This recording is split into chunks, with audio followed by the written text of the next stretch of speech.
बात 1993 की है। एक बार उत्तर प्रदेश के डीजीपी ने इंस्पेक्टर एसएस लोर यानी कि सुरेंद्र सिंह लोर से कहा कि कानपुर की जो आईजी साहब हैं तुम्हारी बड़ी तारीफ करते हैं, क्या तुम वाकई इतना अच्छा काम करते हो? तो जैसे ही बात ये डीजीपी साहब ने इंस्पेक्टर एसएस लोर से कही तो एसएस लोर हंसने लगे। हंसते हुए कहा कि साहब बस ये बात मत पूछो कि वो तारीफ क्यों करते हैं, मैं ये बात नहीं बता सकता। बात ही कुछ ऐसी दिलचस्प, ऐसी मजेदार, ऐसी चटपटी थी कि डीजीपी साहब ने कहा कि नहीं, मुझे बताना है, जब तक तुम नहीं बताओगे तो मैं यहां से जाने नहीं दूंगा। अब एसएस लोर साहब की मजबूरी बन गई। जब उन्होंने ये बात उनको बताई तो डीजीपी साहब हंसते हंसते लोटपोट हो जाते हैं और कहते हैं कि ये बात किसी से मत बताना। हालांकि ये बात किसी अखबार में नहीं आई, लेकिन ये बात जब धीरे धीरे पुलिस महकमे में आग की तरह फैली तो हर कोई इस बात को सुनकर हंसने लगता था। बात ही कुछ ऐसी है। आदाब, नमस्कार, सत श्री अकाल। मैं उस्मान सैफी। आज की जो सच्ची घटना मैं आपको सुनाने जा रहा हूँ, ये सच्ची घटना है उत्तर प्रदेश का एक जिला है कानपुर, और ये कानपुर का एक जूही थाना है। एसएस लोर यानी कि सुरेंद्र सिंह लोर इंस्पेक्टर के रूप में वहां पर उनकी तैनाती होती है। और आसपास के लोग आए दिन आकर एक ही शिकायत करते थे कि साहब ये मंडी है ना, मंडी में एक व्यक्ति का बड़ा प्रभाव चलता है और वो वसूली करता है। उसे वसूली ना दो तो वो व्यक्ति किसी को भी मंडी के अंदर काम नहीं करने देता। इस बात को लेकर एसएस लोर थोड़ा परेशान थे और वो इस समस्या का हल ढूंढने में लग जाते हैं कि आखिरकार इस समस्या का हल कैसे होगा। एक दिन वो एक ऐसा वेश बदलते हैं, कुर्ता पहनते हैं, नीचे धोती पहनते हैं, सिर पर टोपी लगाते हैं, गले में एक ताबीज बांध लेते हैं और अपने कुछ पुलिस वालों से कहते हैं कि तुम्हें सादा वर्दी में मेरे आसपास रहना है, इर्द गिर्द रहना है, यानी कि दूर नहीं रहना है। कभी कुछ हादसा हो जाए या हमला हो जाए, कुछ बात हो जाए तो कम से कम आप मेरी जान तो बचा लोगे। कुछ वर्दीधारियों को उन्होंने बहुत दूर फासले से खड़ा कर दिया था। उन्हें भी अलर्ट कर दिया था कि अगर कोई बात होती है, कुछ भी ऐसी अनहोनी घटना होती है तो तुरंत आप दौड़कर मौके पर आ जाना। जिस व्यक्ति पर आरोप था कि वसूली करता है, जिस व्यक्ति पर आरोप था कि वो दबंग है, जिस व्यक्ति पर आरोप था कि वो कानपुर आईजी का बहुत खास आदमी है, उसी व्यक्ति के पास जाते हैं। जाने के बाद कहते हैं भाईजान अस्सलाम वालेकुम। उधर से आता है वालेकुम अस्सलाम। एसएस लोर अपना भेष बदल के, यानी कि अब इंस्पेक्टर के भेष में नहीं थे बल्कि एक मुस्लिम और एक किसान के भेष में थे। वो कुछ काम करना चाहते थे। जाकर बोलते हैं कि भाईजान मैं यहाँ कुछ काम करना चाहता हूँ। तो उस व्यक्ति ने कहा कि क्या काम करना चाहते हो, क्या है तुम्हारा क्या मर्जी है, मतलब क्या काम करोगे? तो एसएस लोर कहते हैं कि साहब मुझे ज़्यादा कुछ जानकारी तो है नहीं भाई साहब, इसलिए अगर आप चाहो तो आप बता दीजिए मैं क्या काम कर लूँ। तो बोले इस टाइम बेल पत्थरों का सीजन चल रहा है, आप एक काम करो, बेल पत्थर का काम कर लो और इससे इनकम भी ठीक ठाक होगी, तो तुम्हारे लिए कोई परेशानी, कोई दिक्कत वाली बात नहीं है। एसएस लोर की बात समझ में आ जाती है तो इसके बदले में कहते हैं कि साहब मुझे क्या देना पड़ेगा। बात 1993 की थी तो उन्होंने कहा कि ज़्यादा नहीं, आपको 20 रुपये प्रतिदिन देना पड़ेगा। बोले साहब ये 20 रुपये किस बात के हैं? बोले यहाँ पर इस तरह की वसूली होती है, ऐसा कोई दुकानदार नहीं, ऐसा कोई आड़ती नहीं, ऐसा कोई फल विक्रेता नहीं जो मुझे प्रतिदिन की वसूली नहीं देता है। इतना कहना था कि एसएस लोर ने उस व्यक्ति का हाथ पकड़ लिया, और हाथ पकड़ना ही था कि जितने भी उनके पुलिस वाले सादा वर्दी में इधर उधर लगे हुए थे वो दौड़ के आते हैं, यानी कि उन्हें इशारा मिल चुका था कि अब इस व्यक्ति को पकड़ना है। जैसे ही टीम सादा वर्दी वाली आती है तो सादा वर्दी वाली टीम को दौड़ते हुए देखते हुए वर्दी वाली टीम भी मौके पर आ जाती है। अब इतना करना था कि उस आदमी के हाथ में हथकड़ी डालते हैं और उस भरी मंडी से उसको अपने साथ पैदल लेके चलते हैं। वो व्यक्ति बड़ा दबंग प्रवृत्ति का था, वो व्यक्ति बहुत ही ताकतवर आदमी था। यही कारण तो था कि वो अकेला आदमी मंडी में सबसे कुछ ना कुछ वसूली करता था। और ये बताया जाता है कि एशिया की सबसे बड़ी मंडी ये कानपुर की हुआ करती थी।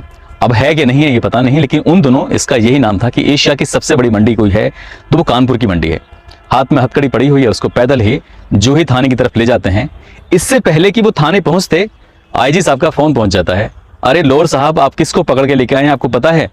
कहा है साहब बिल्कुल पता है, किसको लेके आया हूँ? अरे ये बहुत हमारे खास आदमी है भाई, इनको छोड़ दीजिए। तो लोर साहब कहते हैं कि साहब आपके खास आदमी हैं, लेकिन ये तो सार्वजनिक तौर पर वहां खुले मंच पर बहुत सारे लोगों के सामने कह रहे थे कि मैं आईजी साहब का बहुत खास आदमी हूं, और आईजी साहब की अभी जो बेटी की शादी हुई थी तो उसमें मैंने फल और सब्जी वगैरह बहुत सारे सामान भिजवाए थे। आईजी साहब कहते हैं अच्छा इसने ये काम किया है, ठीक है, इसको आप गिरफ्तार तो करके ले आए हैं, इसके खिलाफ मुकदमा दर्ज करो, इसको जेल भेज दो। ऐसा ही होता है।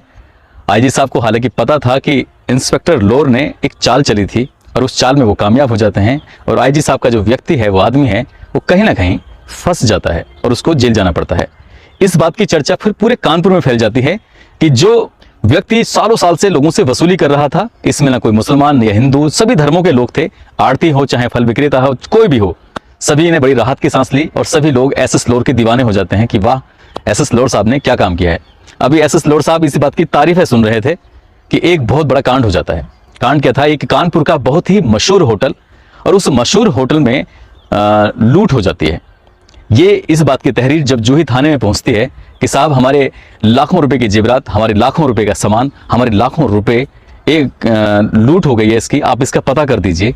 तो एसएस लोर साहब कहते हैं कि आप इसकी तहरीर दे दीजिए। तो तहरीर देने में उन व्यक्ति को, यानी कि होटल के मालिक को 3 दिन का समय लग जाता है। ये सोचने में या कुछ भी, या हो सकता है कि वो अपनी बदनामी के डर से कोई तहरीर देना नहीं चाह रहे थे, मगर इसी बात को लेकर कई बार थाने में बहस हो जाती है। वो होटल का मालिक और एसएस लोर कई बार आपस में जद्दोजहद शुरू हो जाती है। जब यहाँ से कोई रास्ता नहीं निकलता, जब 3 दिन बीत जाते हैं, तो आखिरकार मजबूरी में उन्हें एक तहरीर लिख के देनी पड़ती है और जूही थाने में ये मुकदमा दर्ज कर लिया जाता है।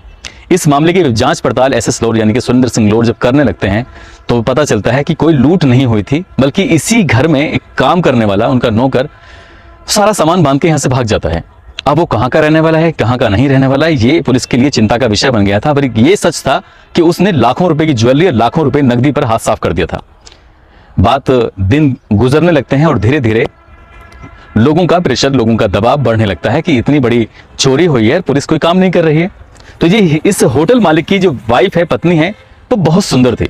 उसकी सुंदरता की चर्चे शहर में, आसपास के इलाके में ज्यादातर थी। लेकिन कुछ दिन के बाद, यानी कि जब 8-10 दिन से ज्यादा का समय बीत जाता है, तो आईजी साहब का फिर से फोन आता है कि सुरेंद्र सिंह लोर, आपको जल्दी से जल्दी थाने आना है, ऑफिस में आना है। अगर आप ऑफिस में जल्दी से आइए, जिस भी हालत में जहां भी हैं, बस मुझे कुछ भी नहीं सुनना, आप ऑफिस आइए। आईजी साहब का आदेश था, इंस्पेक्टर को मानना पड़ा। इंस्पेक्टर अपनी गाड़ी के साथ दौड़ते हुए पहुंच जाते हैं। पहुंच के जब जाकर देखते हैं अंदर का दृश्य है, तो आईजी साहब बैठे हुए हैं, उनके सामने एक बहुत ही सुंदर खूबसूरत सी महिला बैठी हुई है। और वो महिला कोई और नहीं थी, वही होटल मालिक की बीवी थी, पत्नी थी, और वही महिला जिसने क्या अभी कुछ दिन पहले तहरीर दी थी। तो इंस्पेक्टर साहब को समझने में ज्यादा देर नहीं लगती कि ये जरूर कोई शिकायत करने के लिए आई है। अब आईजी साहब ने इनको इतना डांटना शुरू कर दिया, डपटना शुरू कर दिया कि लोर साहब तुम्हें काम करना तो आता नहीं है, इसलिए काम करना तो करिए, नहीं तो मैं आपका ट्रांसफर यहां से करवा दूंगा। मुझे ये हर हाल में चोरी का खुलासा चाहिए, और जो भी इसका नौकर है वो कहाँ है, मुझे इस बात से कोई मतलब नहीं है, हर हाल में वो व्यक्ति मुझे चाहिए तो चाहिए। जब आईजी साहब का दबाव था, जाहिर सी बात है इंस्पेक्टर साहब को अपनी कार्यप्रणाली में थोड़ी तेजी लानी पड़ी और उन्होंने जाल बिछाना शुरू कर दिया। 2-4 दिन लगते हैं, आखिरकार वो नौकर पुलिस के हत्थे चढ़ जाता है। जब उससे पूछा जाता है, पड़ताल की जाती है, तो वाकई उसके पास लाखों रुपए की नकदी और लाखों रुपए के जेवरात मिल जाते हैं। और जब उसे सख्ती से पूछा जाता है कि आखिरकार तुमने चोरी क्यों की, तो इसी बात के जब इंस्पेक्टर साहब सुनते हैं तो उनके भी रोंगटे खड़े हो जाते हैं। वो सोचने पर मजबूर हो जाते हैं कि आखिरकार इसने जो किया है, ये सही किया है या गलत किया है। वो खुद भी फैसला लेने पर समझ नहीं पा रहे थे, असमंजस की स्थिति में वो पहुंच जाते हैं। उसे पूछा जाता है कि बताइए आपने चोरी क्यों की, तो कहता है साहब मैं क्या करता, होटल मालिक की बीवी है, मुझे रात को रोज परेशान करती थी। होटल मालिक सो जाया करता था और वो मुझे डेली अपने बिस्तर पर बुला लिया करती थी। मैं रोज रोज की इस आवक से तंग आ चुका था, इसलिए मौका देखते ही मैं वहां से अपना सामान बांधा और यहाँ से निकल जाता हूँ। और इसी दिन मैंने यहाँ से जेवरात की भी चोरी की और यहीं से मैंने नकदी भी चोरी की। जो भी है साहब ये रहा। अब ये सोचकर पड़े परेशान कि आगे करें तो क्या करें। चोरी की है, जाहिर सी बात है चोरी की है, तो उस पर चोरी का इल्जाम था, इसलिए उसको जेल भेजना जरूरी था। लेकिन जब उससे आगे पूछताछ करते हैं तो वो चौंकाने वाली बात करता है, और चौंकाने वाली बात कुछ और नहीं, वो कहता है साहब मेरा तो कसूर आपने देख लिया, लेकिन आईजी साहब जो उनके साथ आते हैं, जब मौका मिलता है तभी आकर उनके कमरे में आके सोते हैं, उनके साथ रातें बिताते हैं, तो उन्हें कुछ नहीं कहेंगे आप। अब ये वाली बात जब इंस्पेक्टर साहब ने सुनी तो इंस्पेक्टर साहब के कान खड़े हो जाते हैं, अब करें तो क्या करें। उधर से फोन आ जाता है इत्तेफाक से कि आईजी साहब कहते हैं कि तुमने इस मामले का खुलासा किया कि नहीं किया। तो इंस्पेक्टर साहब कहते हैं जी हाँ बिल्कुल, मैं बहुत करीब पहुंच चुका हूं इस खुलासे के, और आप बिल्कुल चिंता ना करें। बोले चिंता करने की कोई बात नहीं है, मुझे वो आदमी चाहिए, हर हाल में चाहिए। अब इंस्पेक्टर साहब उस नौकर को अपनी गाड़ी में बैठाकर सीधे पहुंच जाते हैं आईजी साहब के दफ्तर, और आईजी साहब के दफ्तर में जाकर देखते हैं तो आईजी साहब का बेटा भी इत्तेफाक से उस दिन मौके पर मौजूद था। वो कहते हैं साहब मैं इस नौकर को ले आया हूं, इसने ही लाखों रुपए की जेवरात की चोरी की थी, इसने ही पैसे चुराए थे, अगर आपको कोई एतराज ना हो तो अपने बेटे को अपने इस कमरे से बाहर भेज दीजिए। तो उन्होंने कहा ठीक है कोई बात नहीं। अपने बेटे से कहा बेटे तुम यहाँ से बाहर चले जाओ, ये विभागीय कार्रवाई है, बातचीत करनी है और बस पता करना है। अब नौकर से ने जो भी अभी तक बताया था इंस्पेक्टर को, इंस्पेक्टर साहब कहते हैं कि जो भी तुमने मुझे बताया था वो सारी बातें आप आईजी साहब को भी बता दो। उसने बता दिया कि मैंने चोरी कैसे कैसे की है, उसने बता दिया कि मेरा उससे होटल मालिक की बीवी से अफेयर था, उसने ये भी बता दिया कि साहब मैंने भी आपको होटल मालिक की बीवी के साथ आपत्तिजनक स्थिति में देखा था, वो आपसे भी प्यार करती थी, मुझसे प्यार करती थी, मैं इसी बात से खफा था, इसलिए मैं यहाँ सब सारा सामान बांधा समेट कर भाग जाता हूँ। जब इतनी बात आईजी साहब सुनते हैं कहते चुप चुप चुप चुप। अब ये बात किसी को पता नहीं चलनी चाहिए, आगे वो जेल भेजा कि नहीं भेजा ये तो खैर भविष्य के या पर्दे के पीछे रह गया, लेकिन आईजी साहब ने जब अपनी गर्दन फंसती हुई देखी, अपनी बदनामी होते हुए देखी, तो फिर इंस्पेक्टर से बोले कि इंस्पेक्टर साहब ये बात इस कमरे से बाहर नहीं जानी चाहिए। इंस्पेक्टर साहब बोले साहब मैं क्या करूं, प्रेस वाले आजकल बहुत छोटी छोटी चीज़ों को भी छापने लगे हैं, प्रेस वाले तो आजकल पीछे पड़े रहते हैं साहब, ये पता चल जाएगी तो बड़ी दिक्कत हो जाएगी। अब इस बात को वो मुंह छुपाकर इंस्पेक्टर साहब हंसने की कोशिश भी कर रहे थे, लेकिन आईजी साहब कह रहे थे कि नहीं भाई बहुत बदनामी हो जाएगी, ये बात किसी को पता नहीं चलनी चाहिए। और उसको डांटते हुए नौकर से कहा कि दे अगर ये बात तुमने किसी को बताई तो अच्छा नहीं होगा। इस हिसाब से उस नौकर को तो भेज दिया जाता है, इंस्पेक्टर साहब भी वहां से चले जाते हैं। लेकिन इस जोन में कई सारे जिले थे जैसे इटावा, मैनपुरी, फर्रुखाबाद, तो इस तरह के जो आसपास के इलाके के जिले थे, मथुरा। तो जब भी मीटिंग लेने के लिए आईजी साहब किसी भी जिले में जाया करते थे तो हर जिले के अंदर हर बड़ी बड़ी मीटिंग के अंदर माइक पर खड़े होकर बड़े फक्र के साथ कहते थे सुरेंद्र सिंह लोड जैसा इंसान मैंने अपनी जिंदगी में नहीं देखा है, वो इतना बेहतरीन ईमानदारी से काम करता है, उसके काम करने के तरीके बहुत ही निराले हैं, आपको एसएस लोड से कुछ सीखना चाहिए। हालांकि वो ईमानदार हैं नो डाउट, लेकिन उनको उनकी तारीफ करने का जो एक मेन मकसद बन जाता है वो यही था कि वो कहीं ना कहीं इनकी पोल ना खोल दें। इसलिए किस्सा हालांकि जब डीजीपी उत्तर प्रदेश पुलिस ने सुना तो वो भी हंसते हंसते लोटपोट हो जाते हैं और कहते हैं कि भाई लोड साहब, इंस्पेक्टर साहब इस बात को किसी से मत बताना, नहीं तो आईजी साहब की बहुत बदनामी हो जाएगी। हालांकि आईजी साहब के चर्चे उन दोनों बहुत आम थे, हर व्यक्ति उनको पहचानता था कि वो किस प्रवृत्ति के, किस नेचर के व्यक्ति थे। अब तो खैर वो रिटायर हो चुके हैं, अपने घर पर मौजूद हैं कि नहीं है खैर मुझे भी नहीं पता, लेकिन ये किस्सा वाकई बहुत मशहूर था। दोस्तों इस किस्से को सुनाने का, इस कहानी को सुनाने का उद्देश्य किसी को परेशान करना नहीं है, किसी का दिल दुखाना नहीं है, बल्कि आपको जागरूक करना है, आपको सचेत करना है। आप जहां भी रहें अपना ख्याल रखें, सुरक्षित रहें। जय हिंद, जय भारत।